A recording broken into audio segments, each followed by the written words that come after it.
7 bonnes raisons de choisir Voyage Antillais. Voyage Antillais est une agence antillaise depuis plus de 50 ans. Voyage Antillais vous réserve un accueil chaleureux, une qualité de service, un accompagnement soigné, toujours avec le sourire. Voyage Antillais vous propose les meilleurs prix. Avec Voyage Antillais, vous bénéficiez de facilités de paiement. Votre deuxième bagage est offert. Voyage Antillais, c'est 2 agences en Île-de-France qui relient les Antilles à Paris. Voyage Antillais, nous là vous faisons voyager. Guadeloupe, actualité. Après 2 semaines de grève à la MJC du Gosier, les salariés affiliés à l'UGTG obtiennent enfin gain de cause. Ces salariés, des femmes en contrat précaire, revendiquaient la régularisation de leur salaire, le paiement des heures supplémentaires effectuées et l'amélioration de leurs conditions de travail. Ce lundi 17 juin, une dernière réunion de négociation s'est tenue entre les 2 parties et a abouti à un accord de fin de contrat signé hier, mercredi 19 juin. Une commission composée de représentants du conseil d'administration et de représentants du personnel devrait tenir sa première réunion le vendredi 28 juin 2024. Le 7e congrès international de la cicatrisation des Antilles se tient actuellement à l'hôtel Arawak au Gosier. Pendant 2 jours, des experts régionaux, nationaux et internationaux viendront échanger avec des professionnels de santé ainsi qu'avec le grand public autour des diverses questions sur la complexité de la cicatrisation des plaies, notamment des personnes âgées et diabétiques. L'événement organisé par l'association R2C, Réseau de chirurgie et de cicatrisation, en partenariat avec l'ARS, le centre hospitalier de Saint-Martin et le CATE, Caraïbes Télémédecine Plaies, se veut être le rendez-vous annuel pour tout savoir sur la cicatrisation. Au programme, table ronde, ateliers et partage d'expériences, la première journée semble avoir déjà réuni de nombreux intéressés. Un reportage de Maxime Morel et Christelle Vincent. C'est un congrès qui dure 2 jours et qui voit la participation d'acteurs autant territoriaux antillais, Guadeloupe, Martinique, que internationaux. Donc ils vont partir, on a la société cubaine de pied diabétique qui a été invitée, on a la société guinéenne de cicatrisation qui a été invitée, on a les sociétés historiques sœurs. Il va expliquer aujourd'hui le produit qu'il a. C'est l'unique produit actuellement au monde qui existe, qui permet le traitement des plaies, qui peut éviter l'amputation des pieds des gens qui ont des plaies diabétiques. Ça a une grande importance parce que vous savez que les scars ou les plaies, c'est un enjeu majeur de santé publique, surtout pour la population âgée dont je m'en occupe. Donc participer à ce congrès, c'est surtout venir pour avoir les meilleures recommandations, les meilleures prises en charge en termes de diagnostic et thérapeutique, surtout dans cette population qui est une population âgée vieillissante, d'autant plus qu'on s'achemine justement vers un baby boom en ce qui concerne les personnes âgées. En ce qui concerne les personnes âgées, on voit beaucoup de plaies avec beaucoup de comorbidités, qu'elles soient, donc on a vasculaire, donc on a tout ce qui concerne aussi le diabète. Et aujourd'hui, c'est un congrès qui permet de balayer un peu tous les champs de la prise en soin de la plaie et des nouvelles techniques d'innovation pour permettre une cicatrisation adaptée, avoir des moyens de support pour accompagner et privilégier la qualité de vie des personnes. À Gourbert, la municipalité souhaite retrouver sa dynamique agricole et rurale. Hier après-midi s'est tenue la restitution publique de l'enquête agricole réalisée au mois de mai. En présence de la Chambre d'agriculture et des acteurs du secteur agricole de Gourbert, les résultats ont été présentés au grand public. L'occasion de faire le point sur les problématiques et les actions à mettre en œuvre, mais aussi d'entendre les difficultés des acteurs. Gérard Loiseau. Cette enquête s'inscrit dans le cadre de notre projet de diagnostic alimentaire territorial afin d'alimenter une stratégie alimentaire pour le territoire.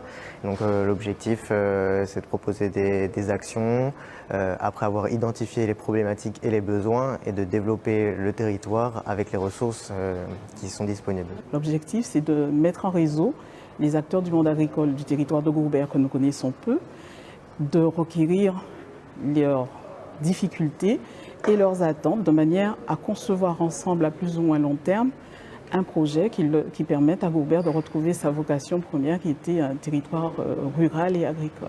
L'enquête elle est fort intéressante parce qu'elle permet d'avoir des données sur tout le territoire et de mieux orienter non seulement les acteurs mais aussi les collectivités, les services publics sur la politique à mener en termes d'animation du territoire dans le domaine de l'agriculture. Gourbert est un territoire très particulier puisque physiquement c'est un territoire qui va du littoral à la montagne et donc cette diversité permet également de mieux appréhender en fait les potentialités et de mieux connaître également les possibilités de développement de l'agriculture dans un territoire particulier. On a un nouveau projet, c'est aussi pour ça qu'on travaille avec la mairie de Gourbert, où on met en place des jardins partagés chez les particuliers et chez les associations et dans les mairies. Donc par exemple, on met en place un jardin partagé à la mairie de Gourbert et dans ce cadre-là, on monte un parcours qui s'appelle animateur concepteur jardin créole. On forme tous nos bénéficiaires dans notre chantier d'insertion à ce parcours-là de formation. On essaye et on veut le développer, le déployer sur le territoire sud-Bastère. On peut retenir qu'à Gourbert, il y a une agriculture qui est diversifiée, engagée vers une forme de reterritorialisation de son alimentation. Ce qu'on veut, c'est viser à l'autonomie des agriculteurs, à la bonne rémunération de leurs denrées et avec la commune, favoriser ce projet de consommation locale. Ce matin, à Saint-Claude, la Chambre des métiers et de l'artisanat de la région Guadeloupe a tenu son assemblée générale en présence du directeur général de CMA France. La SMAR a présenté les programmes d'action pour soutenir l'artisanat guadeloupéen, accompagné par son partenaire, la région Guadeloupe. Un reportage d'Olivier Félix. On a fait des audits dans toutes les chambres de métiers de France et on s'est rendu compte qu'il y avait une urgence à agir pour se remettre en situation d'être capable d'offrir des services et d'être pertinent auprès des artisans. Donc tous les élus du réseau ont voté il y a quelques semaines le plan CAP 27. C'est pour se remettre au travail et proposer des services adaptés aux artisans pour les accompagner dans toutes les étapes de leur vie d'entreprise.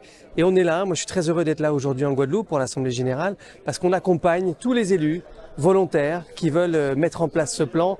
Et j'avoue que ça fait plaisir de voir l'énergie qui est déployée ici par les élus pour essayer d'accompagner l'artisanat guadeloupéen. Nous sommes satisfaits puisque nous avons voté à la majorité notre compte exécuté 2023. Donc très satisfait parce que nous avons un budget qui dégage un excédent de plus de 100 000 €, donc satisfait largement. C'est tous les agents, tous les élus, et puis c'est un état d'esprit instauré, j'allais dire un nouveau état d'esprit, qui veut qu'on prenne vraiment à bras le corps les difficultés et qu'on ne renonce pas. On se dit que tout est possible. Aujourd'hui, si les résultats, on peut dégager un budget d'investissement pour la deuxième année consécutive, c'est parce que toutes les mesures que nous avons pu mettre en place à travers notre plan de restructuration, ensuite notre plan de relance, et bien aujourd'hui ce sont les fruits que nous récoltons et nous en sommes très, très satisfaits. La région Guadeloupe, dans le cadre de ses missions, en matière de développement économique et de formation, accompagne la Chambre des métiers pour permettre à cette institution majeure de pouvoir mettre en œuvre ses programmes d'action, ses activités et répondre aux attentes des artisans. Nous le faisons parce que nous croyons en l'artisanat. Le président de région a mis en place des actions pour permettre à la Chambre des métiers de répondre de manière efficace, cela par plusieurs moyens. C'est vrai, il y a le financement, mais il y a aussi et surtout cette collaboration que nous avons avec la Chambre des métiers dans le cadre de dialogue de gestion pour pouvoir construire avec eux leur plan de relance, leur plan d'activité, leur plan de mise en œuvre des projets. Et c'est tout à fait normal que dans ce cadre-là, la région puisse être le partenaire majeur de la Chambre des métiers, mais surtout un partenaire avec lequel la Chambre des métiers construit la Guadeloupe à travers l'accompagnement des artisans. Et la force de l'artisanat n'est plus à présenter aujourd'hui parce que pour construire la Guadeloupe, nous avons besoin de nos artisans. À l'heure où de plus en plus de travailleurs sont en difficulté ou en situation de précarité, la ville des Abîmes entend bien améliorer les conditions de travail de son personnel. Au cœur des préoccupations de la municipalité, le pouvoir d'achat et la santé des agents. Plusieurs actions ont été décidées et seront mises en place pour soutenir leurs conditions de travail. Jocelyn Bouboun, l'élu délégué au personnel de la ville des Abîmes, revient sur l'ordre du jour et les actions mises en place. Maxime Morel et Curtis Ursulet. J'avais les 5 premières affaires qui concernent le personnel, étant élu délégué au personnel. Le renouvellement de l'adhésion au SNAS, le SNAS sur le Conseil national à l'action sociale, où la ville est adhérente depuis 2014 et toujours dans le souci d'améliorer les conditions de vie des salariés et de leurs familles. Donc avec cette situation, cette adhésion a été renouvelée. Ensuite, nous avons eu la prime de vie chère, c'est une disposition votée par l'État qui est facultative, certes, mais l'autorité a pris la décision de donner. L'État fixait le montant entre 300 € minimum et 800 € minimum. Et le conseil municipal a décidé de partager la poire en deux et donner 50% de ces montants, bien entendu distribués en fonction du temps de travail. Toujours dans cet esprit d'améliorer l'action sociale. Là encore, les tickets restaurants, ce n'est pas une obligation. Mais une fois on a pris la décision de mettre en place, il y a des conditions à respecter. On n'a pas les moyens en interne de faire manger les agents sur place. Donc on a pris la décision de distribuer les tickets restaurants. Ça a un coût de près de 300 000 €. C'est pour ça que pour démarrer, la ville a opté pour une participation 50% ville, 50% agents à 4 €, mais connaissant les organisations syndicales, on n'est pas fermé dessus en tout cas, et ça n'empêche pas qu'on revienne dessus pour une amélioration progressive du tout. Le maire, il a dit, il le démontre à travers sa politique au quotidien, l'amélioration des conditions de travail, l'amélioration des conditions la santé, la préoccupation de la santé, qu'il s'agisse des enseignants, des agents, voire même de la population, c'est une préoccupation première. C'est quoi la question de pouvoir d'achat, certes, c'est valable pour tout le monde, qu'on soit agent, qu'on soit population, qu'on soit même collectivité. Mais c'est vrai que lorsqu'on peut aider les gens, les plus précaires, puisque ce dispositif concerne les agents les plus précaires, on peut le faire, on fait bien entendu. Il y a un équilibre budgétaire à maintenir, on ne peut pas aller au-delà, mais petit à petit, comme nous dit, on essaie d'évoluer. Toute la Guadeloupe est en ébullition pour la fête de la musique qui se tiendra demain. La communauté d'agglomération Nord-Basse-Terre et le centre intercommunal René Philogène ont présenté ce matin le programme de la fête organisée dans le territoire. Prévu demain soir sur le parvis du CIRP à Pointe-Noire, cet événement réunira les élèves de la chorale du collège Courbaril et l'artiste Bitova Obas. Le reportage de Solène Fèvre. C'est une très grande joie pour nous ici, au niveau de la Seine-Vité, de pouvoir recevoir Bitova pour la fête de la musique. Mais au-delà, c'est aussi la possibilité d'associer le collège Courbaril. Nous venons de signer une convention. Ce que nous voulons, c'est que les jeunes puissent être impliqués dans cette démarche. Je mesure la chance qu'ont nos élèves, qu'a notre communauté scolaire et éducative de pouvoir déjà bénéficier de ce lieu. Et pour nos élèves, de rencontrer un grand artiste haïtien. Ce n'est pas tous les jours que les élèves de la Côte-sous-le-Vent ont à côtoyer un artiste et partager la scène avec un artiste. C'est une grande chance pour eux, une grande fierté. L'art, la culture, c'est la priorité de ma priorité pour cette mandature. Donc, la fête de la musique est une occasion de mettre en avant l'expression artistique et musicale en particulier. Nous avons un outil, nous avons une très belle structure. Nous devons absolument, je dirais, nous l'approprier. Et demain, on a encore, je dirais, une preuve que c'est une structure qui peut faire de très belles choses, puisqu'on a quand même quelqu'un de renommé.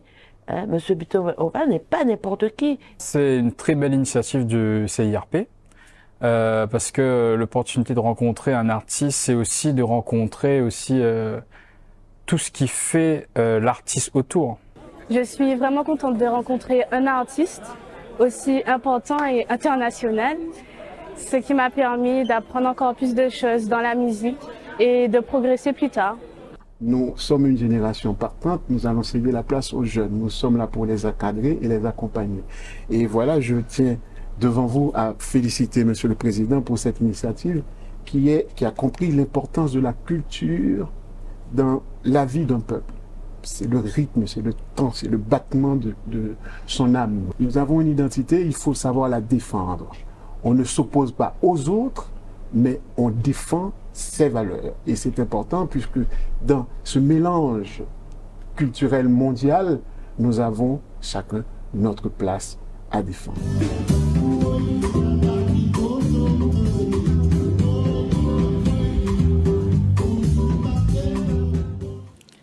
À J-1 des festivités, le conseil départemental valorise aussi le talent des jeunes Guadeloupéens. Ce matin, différents collèges de Guadeloupe se sont réunis au Fort d'Elgrès pour une restitution culturelle et artistique, fruit d'un long travail. Danse, musique et théâtre, les élèves ont pu se produire dans un lieu chargé d'histoire. Un reportage d'Olivier Félix. Aujourd'hui, c'est tout naturellement que la veille de la fête de la musique, dès qu'on se retrouve avec les partenaires, avec les établissements scolaires, avec les encadrants, avec des associations et parfois des artistes intermittents qui accompagnent les élèves sur des projets afin qu'ils puissent nous présenter leurs projets et nous faire le relais de ce travail. Et puis c'est important, tout travail mérite valorisation. Donc nous sommes droits dans nos bottes et nous sommes à l'aise aujourd'hui dans le cadre de notre politique culturelle de pouvoir valoriser le travail de ces jeunes collégiens. Et puis c'est la preuve aussi que les commissions entre elles fonctionnent, aussi bien la commission développement culturel que la commission de l'enseignement de l'éducation. Donc c'est avec beaucoup de satisfaction que nous nous retrouvons ici au Fort d'Elgrès pour cette veille de fête de la musique, pour valoriser le travail de ces jeunes Guadeloupéens. En Guadeloupe, nous avons des jeunes à former et quand je vois tous ces sourires sur les visages, le contentement qui est affiché, la volonté aussi, le dynamisme qui est partagé avec les enseignants, je crois que nous avons aussi réussi notre pari et une façon aussi de lancer cet appel à tous les autres collèges qui ont mis le temps en se disant que la réflexion est de mise cette année et l'année prochaine on ira. C'est une façon aussi de leur dire voilà ce que ça donne avec nos élèves qui sont sur un site, le Fort d'Elgrès, dont on connaît la richesse historique. Eh bien, c'est aussi une volonté pour nous de partager aussi ce que nous avons comme patrimoine et faire voir aussi à nos jeunes de façon à l'apporter aussi à l'extérieur. Pour l'événement, j'ai voulu changer le répertoire parce qu'on avait un répertoire plus religieux par rapport à le premier événement que nous avons préparé. Et c'était plus festif, donc c'était mieux de préparer du zouk, une soca de Trinidad et pourquoi pas un petit reggae avec. Donc voilà, c'est pour ça qu'on a eu 3 séances, mais vraiment 3 séances pour préparer ce qu'on a préparé aujourd'hui. Au départ, c'était un petit peu compliqué parce qu'ils découvraient en fait cet instrument pour certains. Et ce qui revenait souvent, c'est je vais pas y arriver. À la première séance, les retours c'était je n'aime pas.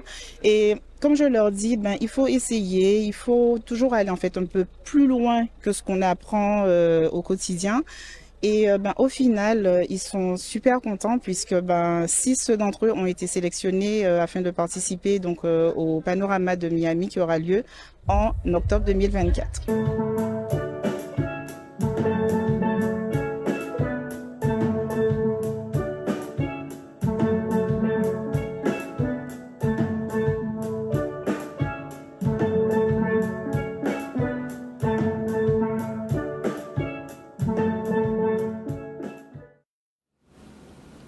Alors demain, ce sera aussi l'occasion pour la ville de Morne-à-l'Eau d'inviter l'ensemble des Guadeloupéens à l'inauguration du canal des retours. Donc on a ce soir avec nous Monsieur Jacques Blombou, élu délégué au développement durable de la ville. Bonsoir Monsieur Blombou. Bonsoir chère dame, et de même bonsoir à la population guadeloupéenne, tout particulièrement mornalienne. Aussi. Merci beaucoup. Et nous avons à ses côtés Madame Johanna Girard, chef de projet Petite Ville de Demain, toujours donc au sein de la ville de Morne-à-l'Eau. Bonsoir à tous, bonsoir, merci pour l'invitation. Très bien. Alors, est-ce que vous pouvez nous dire qu'est-ce qui s'est passé ces dernières années justement sur le canal des retours et pourquoi est-ce qu'on est arrivé à en faire une inauguration? Donc, c'est la première tranche des travaux d'aménagement des berges du canal des retours. Qu'est-ce qui a été fait et quels ont été les souhaits du maire de la ville? Depuis tantôt, vous savez que le canal des retours a un aspect, si vous voulez, historique du département. Et le plus souvent carrément, les anciennes municipalités qui ont toujours parlé pour un développement de ce canal n'a jamais été, depuis X temps. Et depuis, nous sommes élus à la municipalité, nous avons décidé de mettre en valeur ce patrimoine historique pour la ville de Morne-à-l'Eau. Et avec, bien sûr, l'aide de la région, l'aide de l'État, et en particulier avec la CEMAC qui a pu nous faire un cours pour pouvoir aider la commune à faire connaître encore plus ce patrimoine qui est le patrimoine mornalien. Vous savez, ce canal, pourquoi? Ce canal a été créé par rapport tout d'abord au 19e siècle par un gouverneur de l'époque, M. Angot Baron des Rotours. C'était justement pour irriguer les eaux de la plaine de Grippon. Mais après, ça a servi à quelque chose. Il a servi à un canal pour faire le transport de la canne et du sucre de la ville, parce que nous avions l'usine de Blanchette en amont. Et à partir de là, on a creusé ce canal avec, vous savez, c'était à la main, il n'y avait pas encore autant de matériel si sophistiqué qu'aujourd'hui. C'était des pioches, des pelles et des roues. Et malheur à ceux qui ont perdu leur vie. Nous baissons la tête devant ces esprits de ces personnes qui ont perdu leur vie. Aujourd'hui, le canal, entre les deux ponts, nous avons pensé de faire quelque chose de bien pour faire connaître à mieux les Mornaliens et tout particulièrement les Guadeloupéens pourquoi ce canal a existé, pourquoi elle existe actuellement, pourquoi elle a été créée et son devenir. Parce que nous ne sommes pas en phase de terminale. Il faut penser que nous devons aller encore plus loin parce que le canal, à partir de là que nous allons faire l'inauguration demain, arriver au Grand Cul-de-Sac, il y a 6 km. Donc, dans ce trajet de 6 km, nous avons encore des ambitions mais pour l'instant, ce que nous faisons, c'est-à-dire que nous avons fait un espace aménagé pour déjà les enfants, juste à côté de l'école de Pointe-à-Ré, juste tout de suite à côté de l'école de Pointe-à-Ré, c'est pour déjà les enfants s'approprient déjà l'histoire de ce canal et aussi la population tout entière qui pouvait passer par là. Parce qu'il y aura des panneaux pédagogiques, il y a des totems, il y aura tout ce qu'il y a pour pouvoir expliquer à la population le bienfait de ce canal aujourd'hui. Même si vous voyez que quand on traverse dessus, c'est un petit peu laissé à l'abandon, mais sachez quand même, nous, au cœur de la commune, nous le prenons à cœur et nous voulons que la Guadeloupe se le procure comme il le faut. Très bien. Donc l'inauguration aura lieu donc demain, vendredi 21 juin, donc c'est la fête de la musique également, à partir de 15h30. Est-ce que vous pouvez nous dire ce qu'on pourra attendre de cet après-midi, de cette inauguration? Oui, alors merci de nous donner l'opportunité de présenter ce moment qui sera vraiment important, vous l'avez compris, aux yeux des Mornaliens, aux yeux des Guadeloupéens, puisque c'est la première fois depuis plusieurs décennies qu'on va valoriser ce canal. Donc on a fait pas mal d'aménagements, puisqu'il a fallu un curage et surtout un débroussaillage intense, qui sera présenté par des panneaux et par des personnes sur site, donc l'équipe projet. L'idée est de pouvoir aussi montrer ce qu'on peut faire dans cet espace qui n'est pas très grand, sur la longueur d'environ 7 km. On a aujourd'hui aménagé environ 500 mètres, un peu moins de 500 mètres, mais on a installé du mobilier urbain, un carbet avancé sur l'eau avec des panneaux d'interprétation. Donc l'idée est de permettre aux personnes demain de s'approprier ce nouvel aménagement, de se dire qu'on peut faire du kayak avec la base nautique de Morne-à-l'Eau qui va mettre à l'eau des kayaks pour les personnes âgées dès 15h, 15h30 et après pour toute la population qui le souhaite. On va aussi valoriser l'implication de la ville dans le développement durable avec des cyclopousses qui permettront aux personnes de se garer en centre-bourg, on est en centre-bourg aussi au canal, mais près de la plage Archimède, et de venir en cyclopousse, piloté par des agents de la ville au canal, dans une logique de durabilité, de mobilité douce également. On aura des interprétations, notamment l'association Patoré, avec Madame Taurin, qui va faire une prestation avec l'association JOC, en partenariat avec l'association JOC, autour du canal, de l'idée du canal et de l'eau, de tout ce que l'eau nous apporte. Donc pas mal d'animations, des animations aussi de la CNGT, de l'Office du tourisme du Nord Grande Terre qui nous accompagnent, qui eux vont lancer bientôt une trace pédestre qui va démarrer de Pointe-à-Ré, donc de cet endroit du canal. Et puis à la fin, une association mornalienne, Voix d'accordéon, qui joue excellemment et qui va clôturer cette séquence d'inauguration entre 17h30 et 18h. Voilà. Très bien. Et justement, qu'est-ce que ça a demandé comme ressources, qu'elles soient humaines, financières, de mettre en place ces différents aménagements? Alors, si vous me permettez, monsieur. Justement, donc on a pour cette première phase un appui important de la CEMAG. La CEMAG est le concessionnaire de la ville de Morne-à-l'Eau pour l'aménagement du centre-bourg. Donc ce sont eux qui nous accompagnent sur tous les sujets d'aménagement, puisqu'on a 30 projets dans le programme Petite Ville de demain. Donc ça, c'en est un. Il y en a un autour de l'amélioration de l'habitat, il y a la requalification de voiries, il y a pas mal de sujets. Une médiathèque à venir pour laquelle on a fait un forum citoyen récemment, etc. Donc là, sur cette phase-là, on s'est associé bien évidemment à notre concessionnaire, la CEMAG, pour mettre en place une équipe projet avec des sociétés qui ont été très très impliquées en dépit de certains aléas de chantier et qui ont réussi à tenir les délais pour sortir le projet le 21 juin. En termes de financement, la ville autofinance environ 25% du projet, mais le reste est financé à 100% par l'État, qui nous accompagne sur cette première phase parce qu'ils comprennent qu'il y a ce besoin de se réapproprier le canal, d'y créer des aménagements, de créer de la vie et que les gens du centre-bourg puissent aller dans un endroit qui est un joyau en termes de trame verte et de trame bleue en centre-bourg. Voilà. Très bien. Et donc du coup, les prochaines phases, quelles sont-elles et quand est-ce qu'on pourra, on va dire, espérer les voir? Comment la suite va se dérouler? Vous savez, déjà d'entrée, il faut déjà partir de là pour savoir la prochaine fois qu'est-ce qu'on pourrait faire. Très bien. Parce que les Mornaliens eux-mêmes, nous posons des questions. Les Guadeloupéens d'eux-mêmes, dans leur globalité, ils viendront et nous diront qu'est-ce qu'ils pensent. Et à partir de là, nous allons pouvoir développer.